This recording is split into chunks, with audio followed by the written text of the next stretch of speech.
Guys, really exciting time. Finally I beat up on my cabinet guy really bad, and so I got the we're doing countertops tonight. We're using granite because I didn't like cleaning the quartz. I find quartz doesn't give me a nice clean sheen, so we did we're doing the granite countertops, a little black.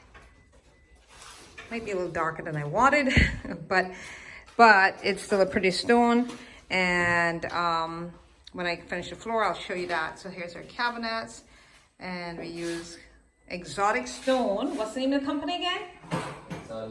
Exotic stone. They're doing it. So they cut out the sink. Make sure to pick up your sink and everything, guys, in advance, so that when they're cutting the granite top, they can count the shape. I'm doing a double sink in here. They got to cut out, polish, shine, and well, I'm kind of excited about it.